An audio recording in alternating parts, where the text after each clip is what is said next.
अगले पैनलिस्ट को मैं इनवाइट करता हूं। फिजिक्स वाला के फाउंडर सीईओ अलख पांडे जी को मैं मंच पर आमंत्रित करता हूं।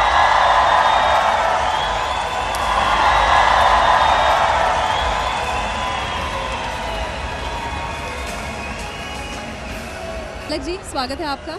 हालांकि आप जब नहीं थे उसके पहले भी मैं स्वागत कर चुकी थी आपका।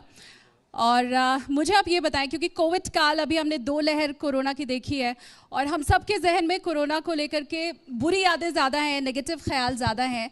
लेकिन अगर स्टार्टअप्स की हम बात करें, ऑनलाइन एजुकेशन की अगर हम बात करें, तो मेरे ख्याल से कोविड में दिन दूनी रात चौगुनी तरक्की अगर किसी ने की है तो वो ऑनलाइन एजुकेशन ने की है।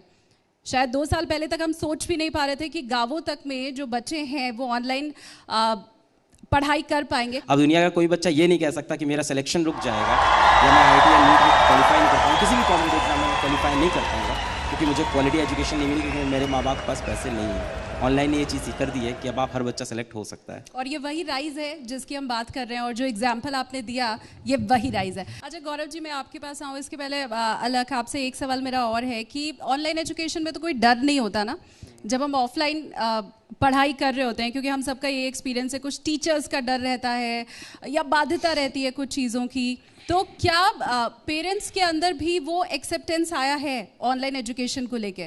मतलब क्या ये मजबूरी है या वाकई अडॉप्ट कर रहे हैं लोग? देखिए इसमें बहुत ही डिफरेंट तरह के ओपिनियंस आएंगे कि अडॉप्ट कर रहे हैं या एक मजबूरी है इसके ऊपर। अगर मैं बात करूं फिज़िक्स वाला की पीडब्ल्यू की, तो हम लोग पहली बार इंडिया में हम लोग ने ऐसा किया कि आईआईटी की तैयारी हम लोग 3000 रुपीज़ में लेके आए।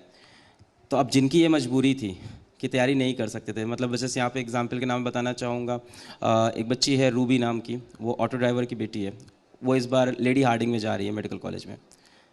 तो उसके लिए तो ऑप्शन ही नहीं था ना ये, वो कभी भी कोई ऑफलाइन की बड़ी फीस दे ही नहीं सकती थी। तो इस तरह के चेंजेस भी आए हैं। कश्मीर से मोहसिन है, मोहसिन इस बार गवर्नमेंट मेडिकल कॉलेज में जा रहा है। नटवर सिंह अपने गांव का पहला डॉक्टर बनने वाला है। तो ऑनलाइन की वजह से ये चीज़ें आई हैं। एक तो होता है पेड प्लेटफॉर्म, एक होते हैं ओपन प्लेटफॉर्म भी है। तो हाँ, आप कह रहे हैं कि पेरेंट्स के लिए मजबूरी है कि चॉइस है, तो बहुत ही ओपिनियन अलग अलग जगह के लिए डिपेंड करेगा। अभी तक क्या था कि education was limited to a small group of people, है ना, only the rich can afford it. But भी ऑनलाइन ने क्या है किया है, स्पेस को बड़ा कर दिया है। बस ओवरऑल एक रेवोल्यूशन आया है और बच्चों के अंदर अब एक्सेप्टेंस भी आने लगा है ऑनलाइन का।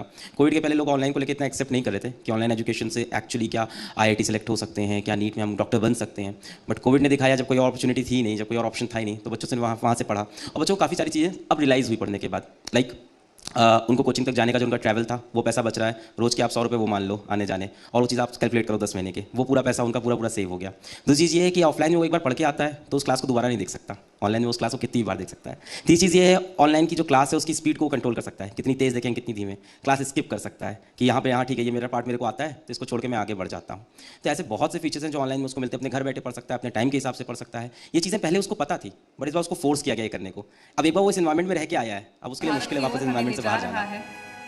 और यही एक सबसे बड़ी वजह है कि आगे बढ़ते हुए भारत आज दुनिया की तीसरा सबसे बड़ा स्टार्टअप इकोसिस्टम बन चुका है।